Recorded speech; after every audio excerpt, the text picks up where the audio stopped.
ಸ್ನೇಹಿತರೆ, ಈ ದಿನ ಮಳೆಯ ಕಾರಣ ಮಕ್ಕಳಿಗೆಲ್ಲ ಶಾಲೆಗೆ ರಜೆ ಕೊಟ್ಟಿದ್ದಾರೆ. ಆದರೂ ಶಾಲೆಗೆ ರಜೆ ಕೊಟ್ಟ ಮೇಲೆ ಮಳೆ ಸ್ವಲ್ಪ ಕಡಿಮೆ ಆಗಿದೆ. ಈಗ ಮಧ್ಯಾಹ್ನ ಮೇಲೆ ಸ್ವಲ್ಪ ಜೋರಾಗಿ ಬರ್ತಾಯಿದೆ. ಹಾಗೆ ನನ್ನೊಂದು ಬುಲೆಟ್ನ ಸರ್ವಿಸ್ ಇತ್ತು. ಹಾಗೆ ಬೆಳ್ತಂಗಡಿಗೆ ನಾನು ಮತ್ತು ಮಗ ಹೊರಟಿದ್ದೇವೆ. ನಾನು ಹೊರಡುವಾಗ ನಾನು ಮಾಡ್ತೇನೆ ಅಂತ ಹೇಳ್ತಾ ಇದ್ದೆ. ಹಾಗೆ ಮಳೆ ಸ್ವಲ್ಪ ಕಡಿಮೆ ಇತ್ತಂತ ಕರೆದುಕೊಂಡು ಹೋಗಿದ್ದೇನೆ. ನೋಡಿ, ನೀವೀಗ ನೋಡುವುದು ಇದು ಕುಮಾರಧಾರ ನದಿ. ನಮ್ಮ ಶಾಂತಿವಿಗ್ರಹ ದೇವಸ್ಥಾನದ ಹತ್ತಿರ ಕಾಣ್ತದೆ. ಇದು ಉಕ್ಕಿ ಹರಿತಾ ಇದೆ.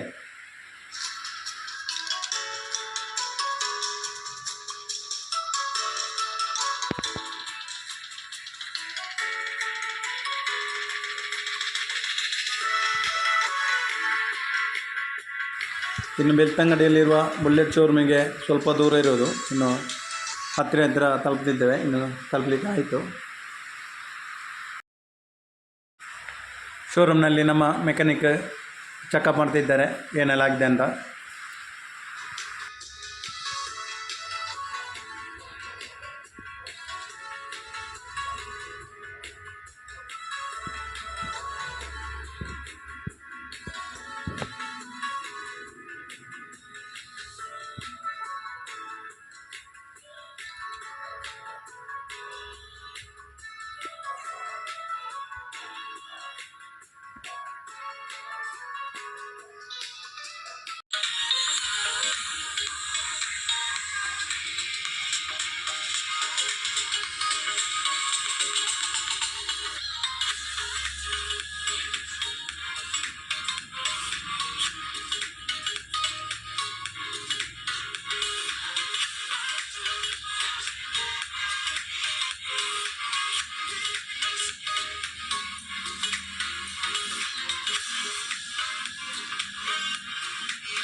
ಸ್ನೇಹಿತರೆ, ನೀವೀಗ ನೋಡುತ್ತಿರುವುದು ಲಿಚ್ಚಿ ಹಣ್ಣಿನ ತೋಟ.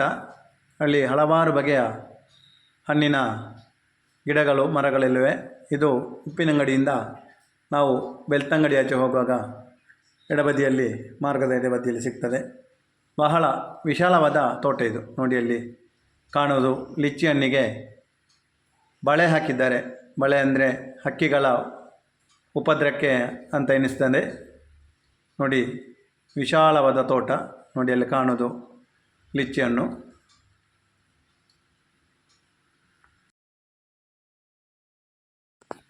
ನೀವು ಆಗ ನೋಡಿದ್ದು ಕುಮಾರಧಾರ ನದಿ, ಆದರೆ ಈಗ ನೋಡುವುದು ಇದು ನೇತ್ರಾವತಿ. ಇದು ಉಪ್ಪಿನಂಗಡಿಯಲ್ಲಿ ನೋಡುತ್ತಿರುವುದು. ಈ ಉಪ್ಪಿನಂಗಡಿಯಲ್ಲಿ ನೇತ್ರಾವತಿ ಮತ್ತು ಈ ಕುಮಾರಧಾರ ನದಿಯು ದೇವಸ್ಥಾನದ ಅಲ್ಲಿ ಎದುರು ಭಾಗದಲ್ಲಿ ಸಂಗಮ ಆಗ್ತದೆ. ನೋಡಿ, ಇದು ನೇತ್ರಾವತಿ ಧರ್ಮಸ್ಥಳದಿಂದ ಹರಿದುಕೊಂಡು ಬರ್ತದೆ. ಇಲ್ಲಿ ಉಪ್ಪಿನಂಗಡಿಯಲ್ಲಿ ಕುಮಾರಧಾರ ನದಿಯೊಟ್ಟಿಗೆ ಸಂಗಮ ಆಗ್ತದೆ. ಇದು ಕೂಡ ಉಕ್ಕಿ ಹರಿಯುತ್ತಿದೆ. ಮಳೆ ಘಾಟಿ ಸೈಡ್ ಜಾಸ್ತಿ ಇರಬೇಕಂತ ಅನಿಸ್ತದೆ. ಬಹಳ ನೀರು ರಭಸದಿಂದ ಹರಿಯುತ್ತಾ ಇದೆ. ಇದು ಉಬಾರ್ ಪೇಟೆ. ಉಬಾರ ಅಂದರೆ ಉಪ್ಪಿನಂಗಡಿ ಪೇಟೆದು. ನೋಡಿ, ಜನಸಂದಣಿ ಜಾಸ್ತಿ ಇದೆ. ಉಪ್ಪಿನಂಗಡಿಯಲ್ಲಿ ಒಳ್ಳೆ ವ್ಯಾಪಾರ ವಹಿವಾಟೆಲ್ಲ ಆಗ್ತದೆ.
ಉಪ್ಪಿನಂಗಡಿಯಿಂದ ಗುಂಡ್ಯಕ್ಕೆ ಹೋಗುವ ಮಾರ್ಗದಲ್ಲಿ ಆಳಂಕಾರ್ಗೆ ಸುಬ್ರಹ್ಮಣ್ಯ ಹೋಗುವ ರೋಡಿಗೆ ಮೇಲ್ಸೇತುವೆಯ ಕೆಲಸ ಆಗ್ತಾಯಿದೆ.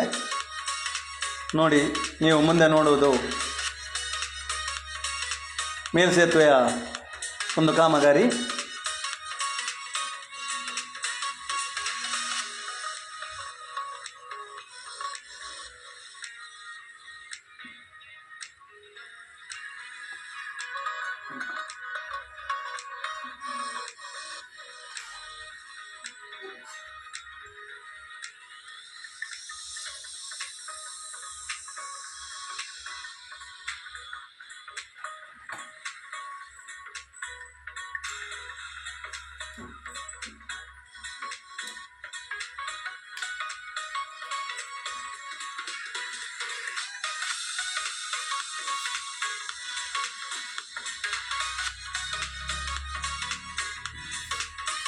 ನಾವು ಆಳಂಕಾರು ಪೇಟೆಗೆ ತಲುಪ್ತಾ ಇದ್ದೇವೆ ಪುನಃ ಮನೆಗೆ ಬರುವಾಗ.